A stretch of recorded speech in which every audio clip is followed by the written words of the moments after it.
Behind every swinging saloon door, there was another table most Western stories left out.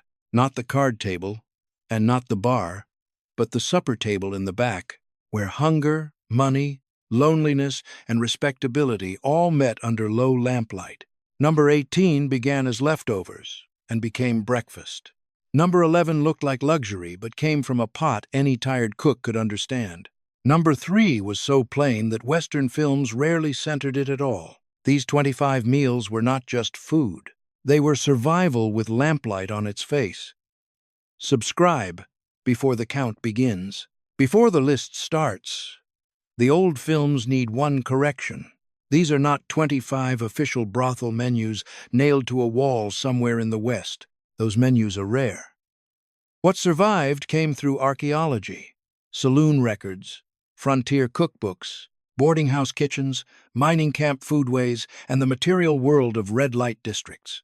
Between the 1860s and the 1910s, that is where this food lived, around brothels, above saloons, beside railroad hotels, in parlor houses trying to look respectable, and in back kitchens trying to keep workers standing. Some of these meals fed customers. Some fed employees. Some were meant to make a man stay longer, drink more, or believe he had stepped into a finer room than the street outside. Food was hospitality. Food was business. Food was survival. For women whose stories were often scrubbed out of respectable memory, a plate of beans or oysters may be one of the few traces left. The count begins with the cheapest bar bait and ends with the supper that changed the whole room late at night. Number 25. Salted peanuts and pretzels. This was the meal that barely admitted it was a meal. A bowl on the bar, a handful of salt, and something to keep a hungry man standing there with one more drink in his hand. The peanuts cracked between the teeth, and the pretzels dried the mouth. That was the point. Nobody carved it. Nobody plated it. It sat in reach like generosity, but it worked like arithmetic. Today it is bar snack. Then it was hunger bait. Number 24. Pickles and crackers. If the saloon had almost nothing warm to offer, it could still offer vinegar, salt, and a little crunch.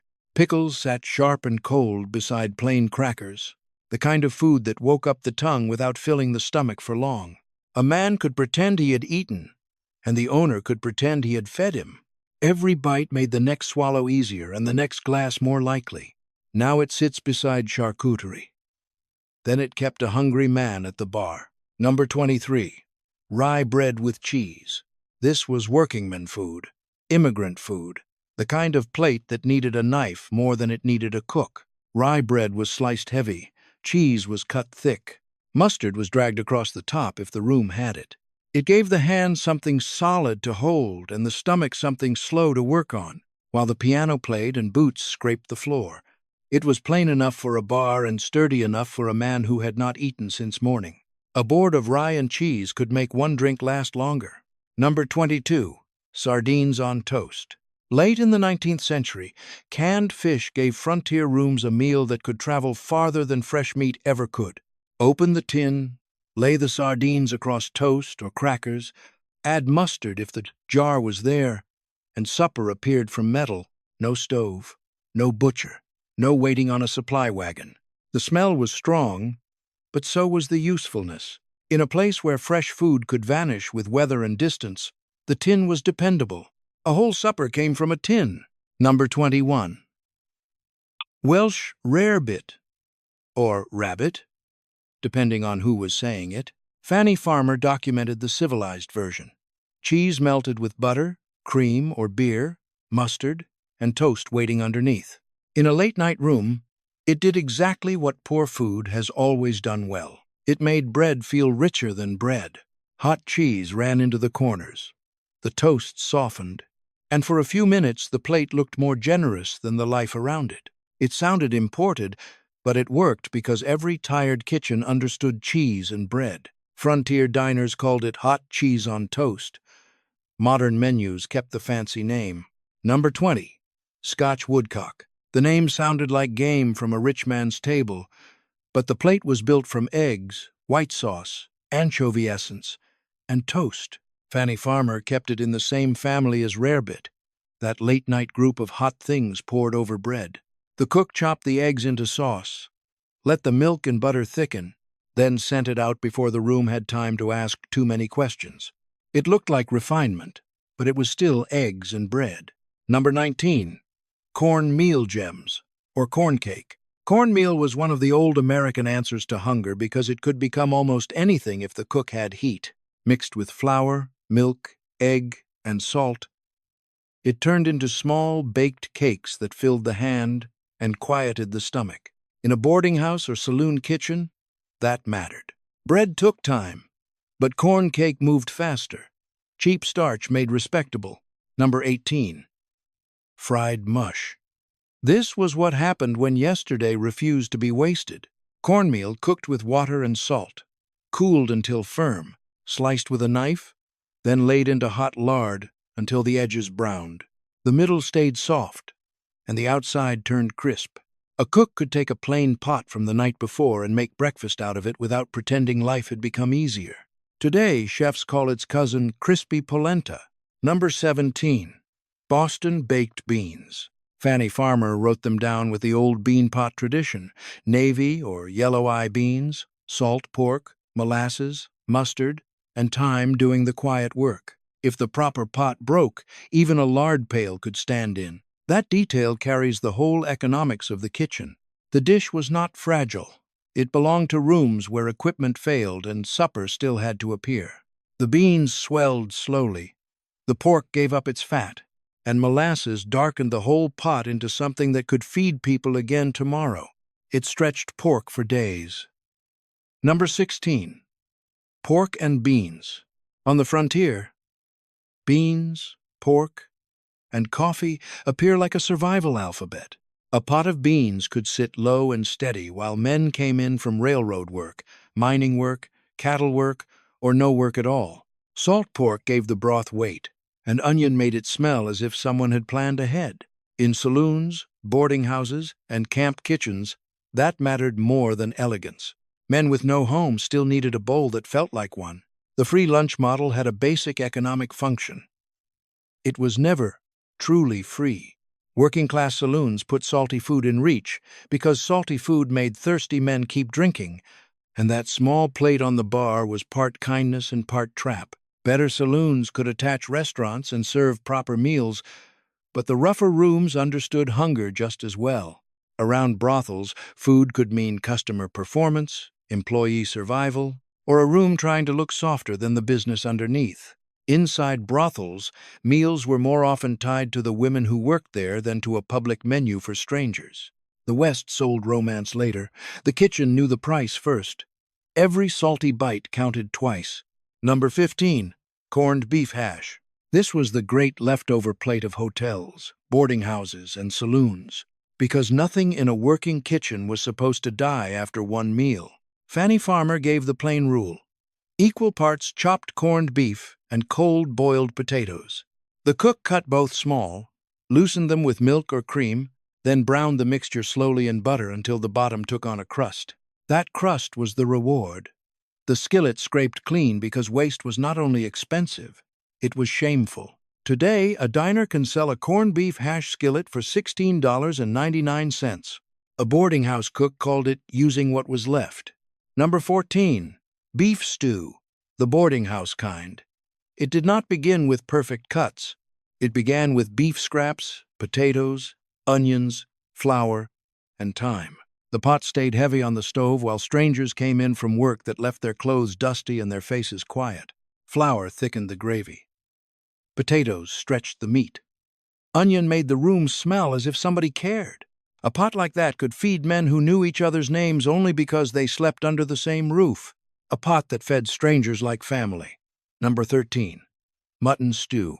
Mutton was common enough in 19th century American cooking, but it was never the tender image modern menus try to sell. It could be strong, tough, and stubborn. That is why stew mattered. The cook put it down with potatoes, onion, herbs if the kitchen had them, and let heat do what teeth could not. Hours turned resistance into supper. In a red light district, in a boarding house, in any room where people arrived tired, slow cooking was not luxury. It was mercy in a pot. Time was the ingredient poor cooks could still afford. Number 12. Ham and eggs. This was the quick, hot plate of saloons, railroad hotels, and rooms that stayed awake after decent households went dark. Ham hit the skillet first, giving up fat and salt. Eggs followed, cracking into the same grease, turning white around the edges while boots moved across wooden floors outside the kitchen door. It was not delicate. It was fast, hot, and recognizable.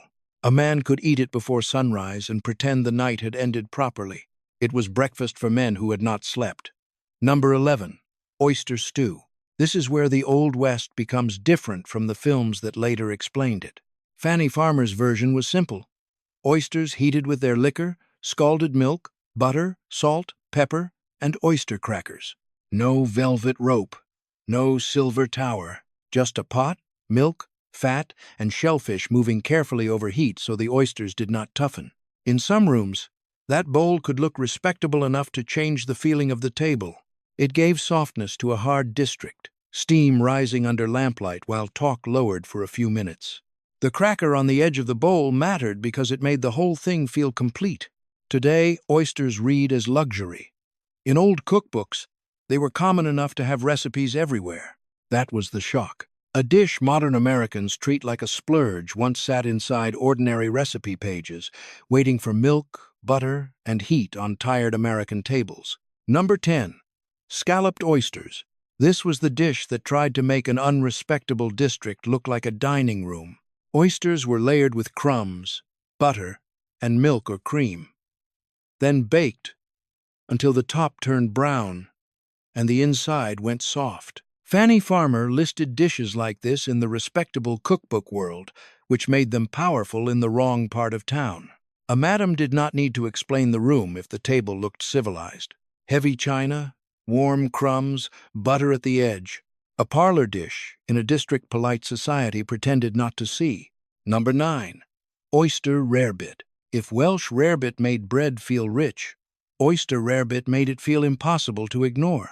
Fanny Farmer documented the combination: oysters, cheese, butter, eggs, and toast, all pulled into that late-night language of sauce over bread.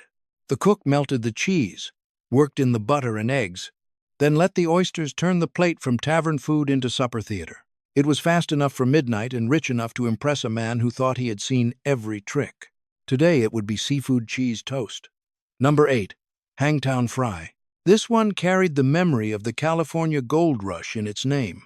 Eggs, oysters, and bacon landed in the same pan, which tells you what kind of fantasy the dish represented. Bacon first, oysters next, eggs folded around them as if the cook were trying to trap fortune before it ran out. It was not the meal of an empty cupboard.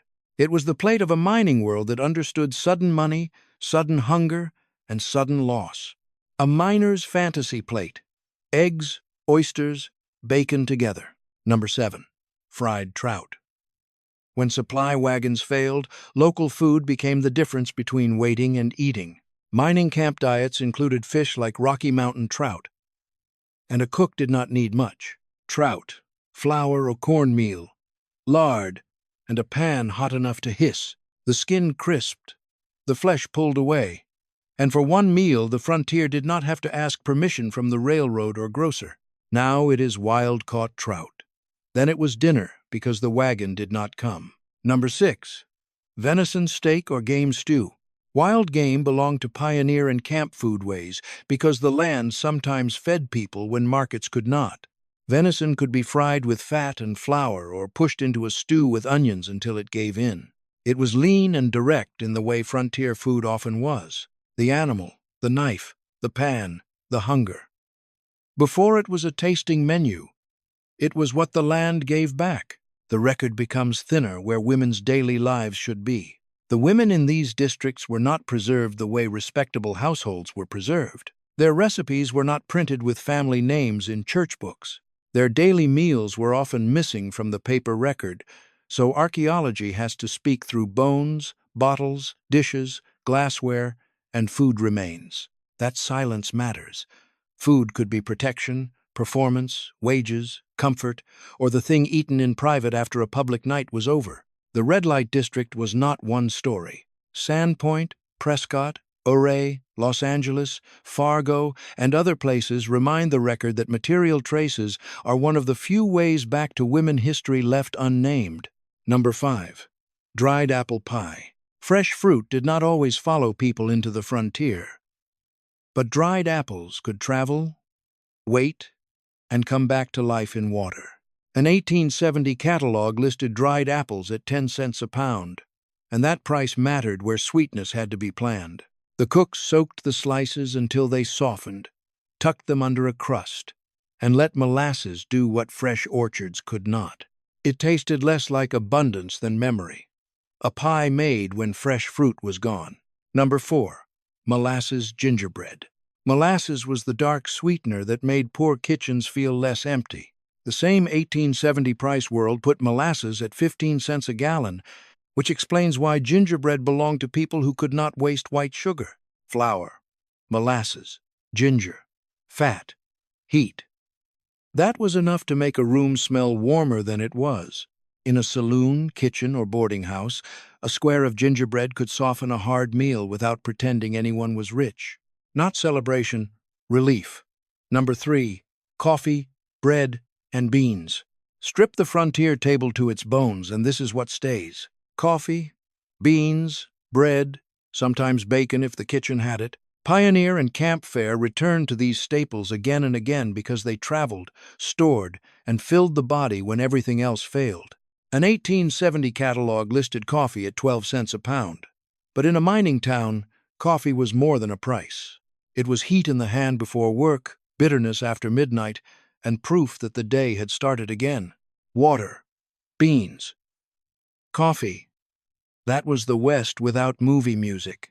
Archaeology changed the outline of this story. Brothels in the American West did not leave behind one simple pattern, because class and status changed everything. Some places were rough and temporary. Higher status houses could leave traces of better meat, finer glassware, and more diverse food than nearby households. That is the part Western entertainment flattened into smoke. Archaeology put the table back in the room. It showed food, dishes, glass, bones, and the effort to look respectable in a world that never planned to remember the women who set the table. Number 2, the employee pot of beans. If there was one pot closer to daily life than glamour, it was this. Not a printed menu, not a grand supper for a customer, just beans with pork fat, onion, maybe molasses, kept warm because the women who worked behind those doors still had to eat. The evidence for their private meals is thinner than the evidence for public rooms, and that absence says something. Respectable history wrote down china patterns and family recipes. It did not always write down the bowl eaten after the lamps burned low. A pot of beans did not fix the life around it. It only kept the body standing. Not glamorous, closer to daily life. Number 1, the Madam's Oyster Supper. This is the meal that changes the room. High-status brothel archaeology points to conspicuous consumption, better food remains, fine glassware, and a world where eating, drinking, socializing, and staying longer could all belong to the same business. Oysters could become stew. They could become rarebit. They could sit with eggs, butter, bread, coffee, and, in the finer houses, the kind of drink that made the table look respectable. The shock is not that oysters were fancy. The shock is what the supper was doing. It turned a hidden business into a staged parlor. It gave a madam control over time, appetite, manners, and money. A man did not just buy a plate. He bought the feeling that the room had rules. That is why the record ends here. Red light districts were sanitized, burned, redeveloped, and erased from civic memory. Respectable cookbooks survived. Working women's suppers mostly did not. So when an oyster supper appears in the record, it is not just dinner. It is survival trying to look respectable.